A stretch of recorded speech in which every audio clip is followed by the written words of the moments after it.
नमस्कार, कैसे हैं? नमस्कार, मैं हूँ राकेश, आप लोगों के सामने स्वागत करता हूँ। उम्मीद करता हूँ आप सभी लोग बहुत अच्छे होंगे। और यूपीपीसीएस के लिए next lecture I think 5th या 6th है, 6th आई थिंक। 5 हम लोग के मॉक टेस्ट ऑलरेडी अपलोड हो चुके हैं और ये 6ठा मॉक टेस्ट आप लोग के सामने है, जिसके अंतर्गत हम लोग क्वेश्चंस करते हैं। पीडीएफ आज पीडीएफ नहीं है, पीडीएफ में कुछ प्रॉब्लम आ गई थी, तो मैंने वो क्वेश्चंस जो है वो आप लोगों के सामने सीधे हम लोग डिस्कशन के तहत उसको लेंगे और क्वेश्चन लिखे हुए हैं, एक एक करके क्वेश्चन डिस्कस करेंगे। ऑलरेडी जो मॉक टेस्ट लग चुके हैं उसको जरूर देखिएगा। और मॉक टेस्ट का फ़ायदा तब होता है जब आप पढ़ाई कर रहे हो, तो उम्मीद करता हूँ आप सभी लोग पढ़ रहे होंगे।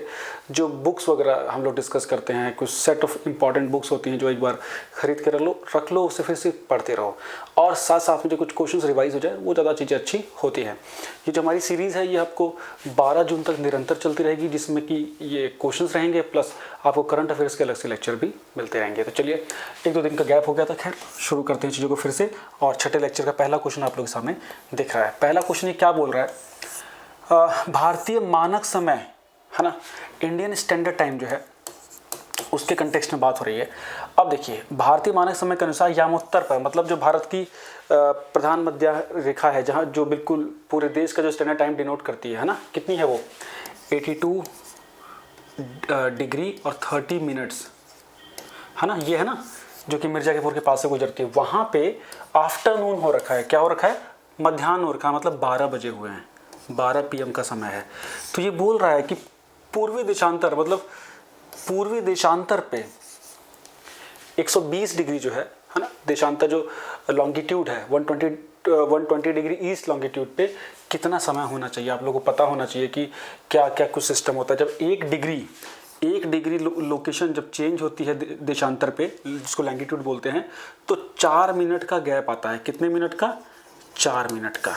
ठीक, ये बोल रहा है 82.5 डिग्री जो भारतीय प्रधान मध्याह्न रेखा है, प्राइम मेरिडियन, जो भारत के इंडिया का स्टैंडर्ड टाइम जो डिनोट करती है, उस वहाँ पे 12 बज रहे हैं दिन के, और ये कितना है 82.30 डिग्री, सॉरी 82 डिग्री 30 मिनट है। तो 120 डिग्री के पास कितना समय हो रहा होगा उसी पर्टिकुलर टाइम पे ही, उसी समय क्या टाइम हो रहा होगा। तो सिंपली 120 डिग्री में से आप 82 डिग्री और 30 मिनट्स को सब्ट्रैक्ट कर लो, कितना आएगा 37 डिग्री है ना, 37 डिग्री और कितने मिनट्स आपके 30 मिनट्स। बस हमको आइडिया मिल गया। अब 37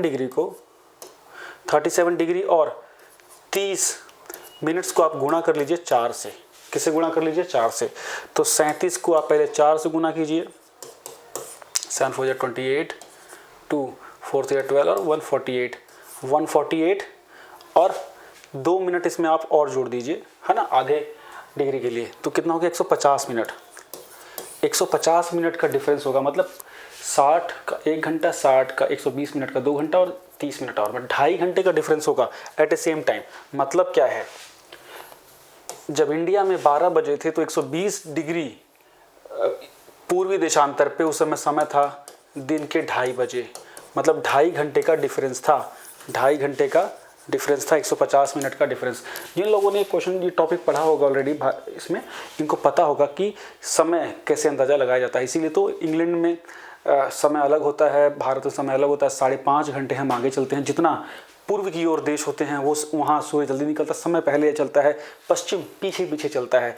इसमें क्वेश्चन एक और घूम के आते हैं कि कोई व्यक्ति किसी जहाज़ में इंडिया से अमेरिका की ओर जा रहा है तो उसको दिन का लाभ मिलेगा या उसको हानि होगी, या कोई जहाज़ पश्चिम से पूर्व की ओर आ रहा है तो उसको दिन का लॉस होगा या गेन होगा। ऐसे क्वेश्चन कई सारे आते हैं। इसके आंसर मुझे दीजिएगा। यहाँ से क्वेश्चन आता है, बहुत टेक्निकल क्वेश्चन, अच्छा है, ईजी क्वेश्चन है। ठीक, नेक्स्ट क्वेश्चन की ओर। निम्न में से कौन सा क्षेत्र मरुस्थल है, या कौन सा रीजन या कौन सा क्षेत्र डेजर्ट के अंदर आता है? इनमें से किस रीजन में डेजर्ट आता है? इंडस जो सिंधु नदी तंत्र है उसके आसपास का इलाका, सिंधु नदी के आसपास से बना हुआ क्षेत्र, गंगा नदी से बना हुआ क्षेत्र, असम का क्षेत्र या मध्य भारत का क्षेत्र। तो आपको पता है कि भारतीय क्षेत्र में थार जो है, थार डेजर्ट बहुत फेमस है और वो रिलेटेड है किससे? सिंधु तंत्र से, सिंधु क्षेत्र से। सिंधु, ये क्वेश्चन बहुत शानदार है, बताइएगा कैसा लगा। पीडीएफ में तो हम करते ही हैं, इसके अलावा इस फॉर्मेट में भी कैसा लग रहा है प्लीज़ मुझे बताइएगा। हम लोग पहले खूब करते थे डे 1 डे 2 डे 3 करके, कुछ इसी तरीके से। और जब यकीन मानिए कि जब 50-60 दिन लगातार हो जाएंगे ना, तो हमारे पास करीब 2-2.5 हज़ार क्वेश्चन हो जाएंगे। और लगभग आपको इन 2-2.5 हज़ार क्वेश्चन में से 50-60 क्वेश्चन सीधे मिलेंगे। पीसीएस क्वालिफाई करना इतना भी कठिन नहीं है, प्रीलिम्स एटलीस्ट क्वालिफाई करना इतना कठिन नहीं है। 85 क्वेश्चन नेगेटिव के बाद सही होंगे ना, सिलेक्शन होगा। करंट और जो चीज़ें मैं करा रहा हूँ उसको अच्छे से करते रहिए। करंट अफेयर की करीब 1 साल के लिए करीब 1000 से अधिक क्वेश्चंस हम लोगों ने अपलोड कर दिए हैं नेट पे। आप चाहें तो उसको ले सकते हैं। टेस्ट सीरीज ऑलरेडी इसकी नेट पे ऐप पे पड़ी हुई है, वो आप देख सकते हैं। ज़बरदस्त टेस्ट सीरीज है, ज़बरदस्त। उसके अंतर्गत 400 से अधिक तो करंट अफेयर क्वेश्चन, 15 टेस्ट हैं फुल लेंथ। ठीक, नेक्स्ट क्वेश्चन की तरफ आप चलेंगे तो बोल रहे हैं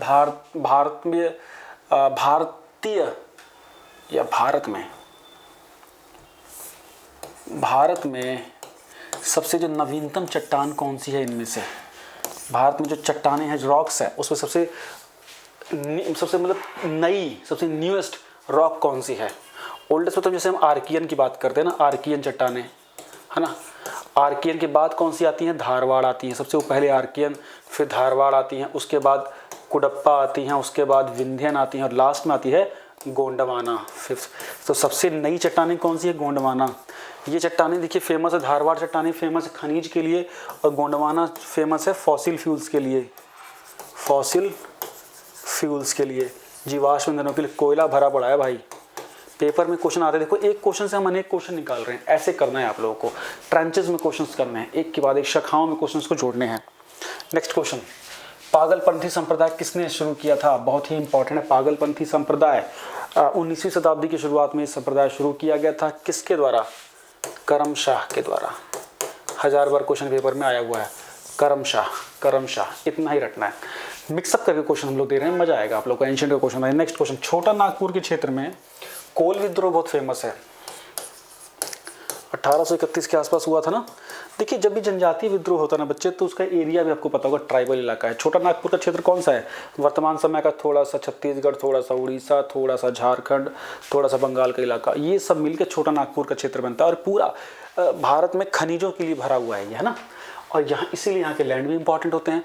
तो यहाँ आदिवासी लोग रहते हैं। कोल भी एक आदिवासी समुदाय है, जो कि लोग जंगल को, ज़मीन को बहुत तवज्जो देते हैं, बिकॉज उनका एसेट वही होता है। तो ये वो समय था जब कि लोग जंगल साफ करके अपनी जीविका उसे चलाते थे। तो उस पर व्यापारी लोग और सामंतवादी व्यवस्थाएं उनकी ज़मीन हड़पने की कोशिश करने लगी, जिसकी वजह से बुद्ध भगत के नेतृत्व में एक बहुत बड़ा आंदोलन चला अपनी ज़मीनों को बचाने के लिए, जिसे कोल विद्रोह का नाम दिया गया। बहुत ही इंपॉर्टेंट पेपर में आएगा। 4 नाम आपको दिए रहेंगे, है ना। वहाँ से कुछ मुंडा विद्रोह, संथाल विद्रोह, कोल विद्रोह, ये इसी प्रकार के कुछ लगभग विद्रोह थे। चैनल पर नए हैं तो प्लीज़ सब्सक्राइब कर दीजिएगा। 4 लाख से अधिक हम लोग इस चैनल पे जुटे हुए हैं और संख्या मजबूत होती है जब आप साथ देते हैं। नेक्स्ट क्वेश्चन, संयुक्त राष्ट्र के द्वारा 2022 को एक अंतर्राष्ट्रीय वर्ष घोषित किया गया है क्या? किस लिए? International year for basic science and sustainable development. तो मतलब 2022 को जो बेसिक साइंस और सस्टेनेबल डेवलपमेंट को डेडिकेट किया गया, सतत विकास को डेडिकेट किया गया। आपको पता है SDG गोल्स संयुक्त राष्ट्र के द्वारा ऑलरेडी दिए गए हैं 2030 तक, जिसको पूरा करना है। तो लगभग उसी के विकास के लिए जुड़ा हुआ है। इसके अलावा 2022 को फिशरीज़ के लिए भी बहुत इंपॉर्टेंट ईयर कंसीडर किया है यूनाइटेड नेशन ने। नेक्स्ट क्वेश्चन, सिंधु जल समझौते की अगर हम बात करें तो सिंधु जल समझौता कब हुआ था? 1960 में हुआ था।